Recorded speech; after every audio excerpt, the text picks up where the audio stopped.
Castle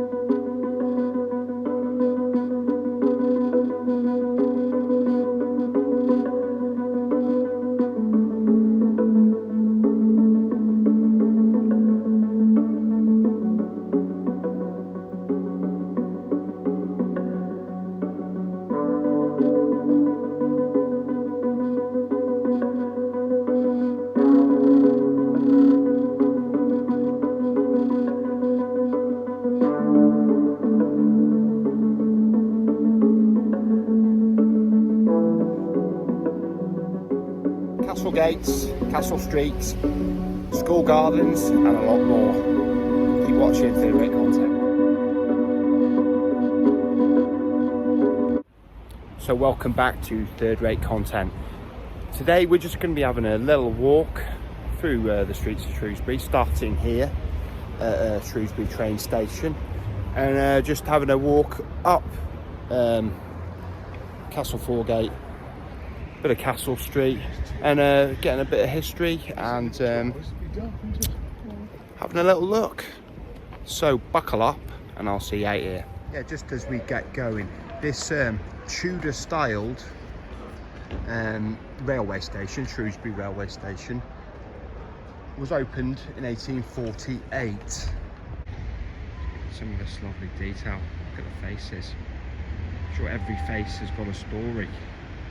But unfortunately, I can't tell you those stories today. You just have to make them up for yourself. Yeah, the whole lower section was added 53 years after the station was built in 1902, 1903.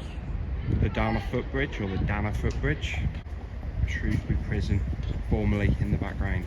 Yeah, this staircase was added on the lower floor and basement and ground floor of the station was added. So it gave it a whole different perspective that it previously had.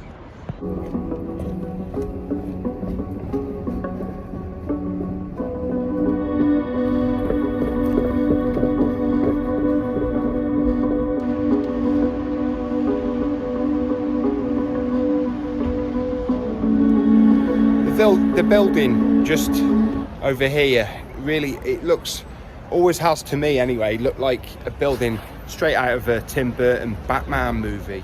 I'm not 100% sure of the actual name of the architectural style, like that, or definitely American, them windows and that. Maybe that's just me. If you know, feel free to tell us in the comments.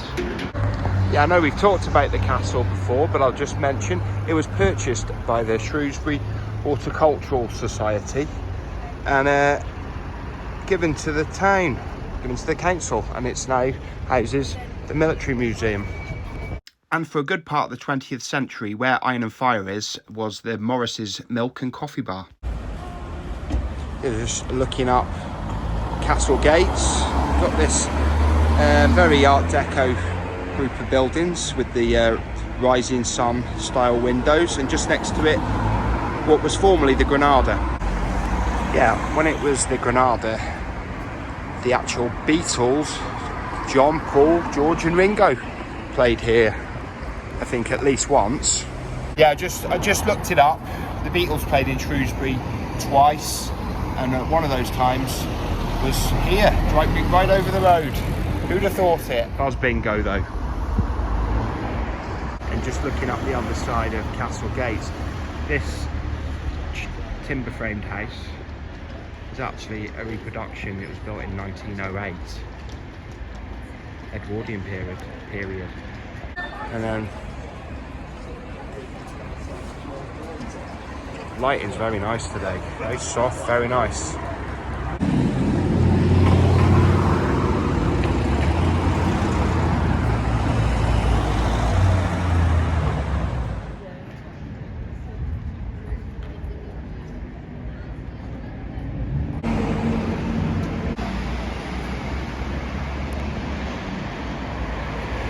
Plaster of Paris, I'd say.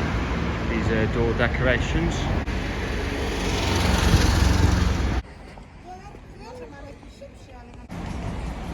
it looks really old, and it is, but it's an actual Victorian Presbyterian Norman styled church, and it does look pretty authentic really. But it's authentic Victorian Norman reproduction, I think is what you'd call it. Look at the Norman arch, the Victorian Norman arch. I'll stop now. Still a good looking building. Yeah, and just next to the former Presbyterian church is this gem. Yeah, the council house gateway, look at the cobbles. It's dated, it's been built in 1620. And it is thought that the executed King Charles I stayed in this very building, this Grade 1 listed building, in the early days of the English Civil War. Yeah, it's got its fire badge. So definitely needed it being a timber frame building.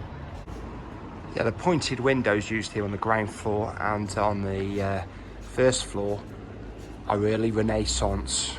So you're getting it here in the Shires by 1620, the most, up-to-date style.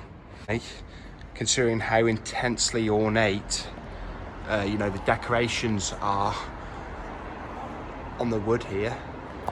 There were no traditional Shrewsbury style carvings actually in evidence. Yeah, no cable foils or quatrefoils, those hallmarks of the Shrewsbury style, but very much Renaissance style carvings. Did my research.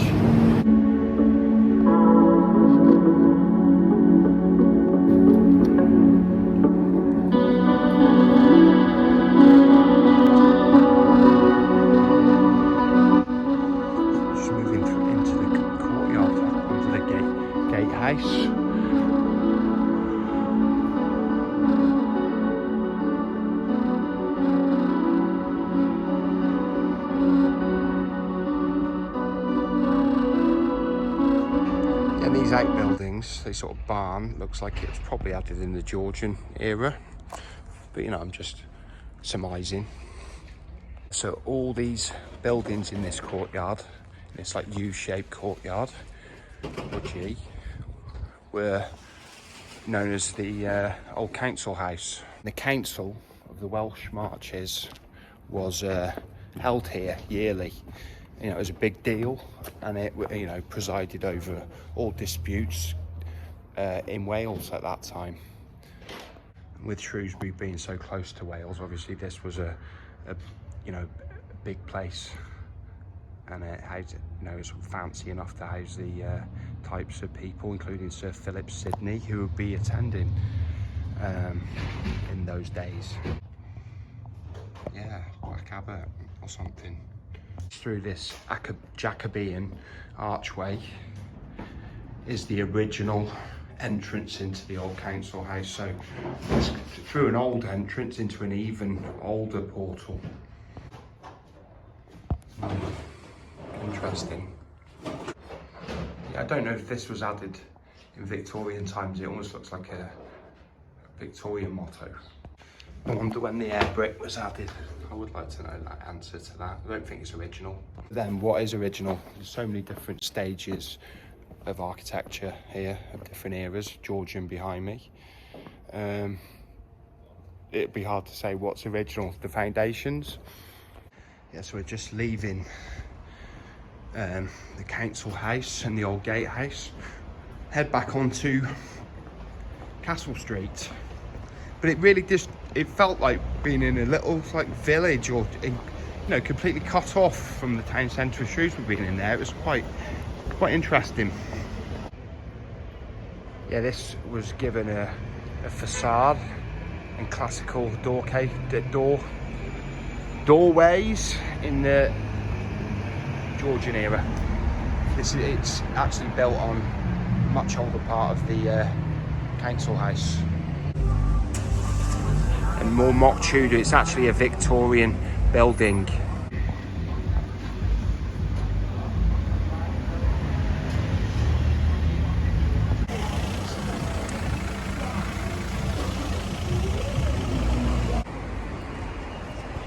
A real hodgepodge of building styles.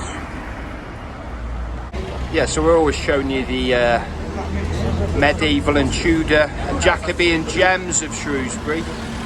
But here's three shockers.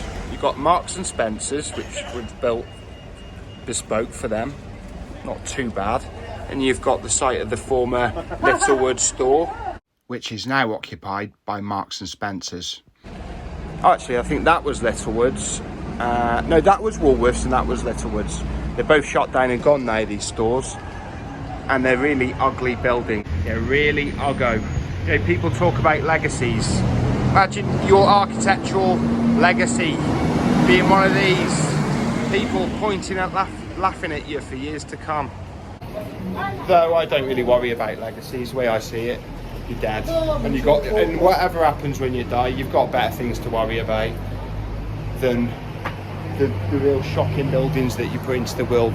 But it's better to put something beautiful out than something ugly and sort of Soviet looking, shocking. And we're going to finish up the video on school gardens. So just going into school gardens, this building is school chambers. It's actually a 16th century building with 19th century additions.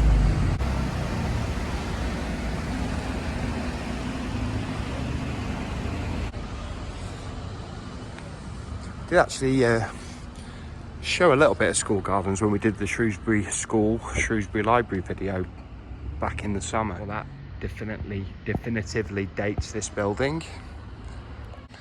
And it feels really quiet and secluded when you're in one of these courtyards. You know, you can't really hear the traffic of the town centre. It's sort of surreal a bit.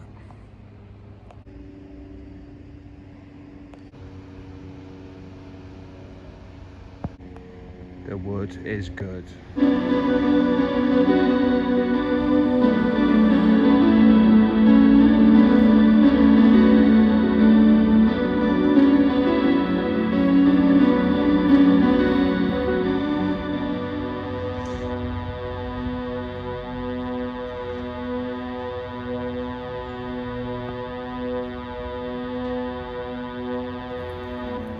So incredible news, Dr. Samuel Butler has made it onto third rate content for 2 consecutive weeks.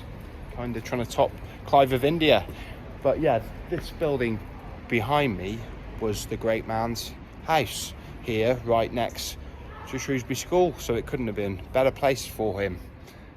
Yeah, so the building would have been refaced in the 19th century, actually under the direction of Dr. Samuel Butler. Samuel Butler.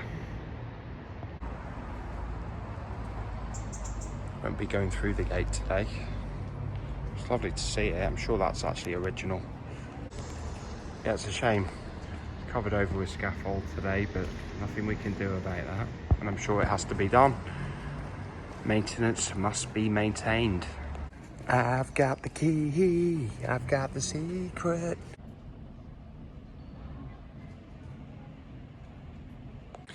Yes, we have covered Shrewsbury Library before, but I didn't actually show this sign before. It annoyed me. And there you go. All the history, pocket size, although you have to have pretty big pockets to put that in your pocket, but you know what I mean, I'm sure.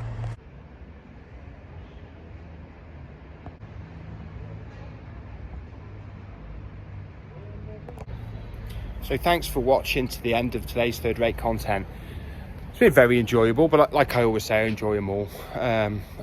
But it's been a real interesting walk, taking in Castle Street, Castle Foregate, and some interesting courtyards that you wouldn't even know were there unless you knew they were there and visited them. But I hadn't visited the council house area before, so it was all new to me, and I've been so ignorant previously, but we're all learning together. Thanks for watching to the end. Don't forget to leave a like, subscribe, and please comment. I do love a good comment. I read them all and I reply where appropriate, which is virtually all of them. Thank you, and I'll see you soon. Bye bye.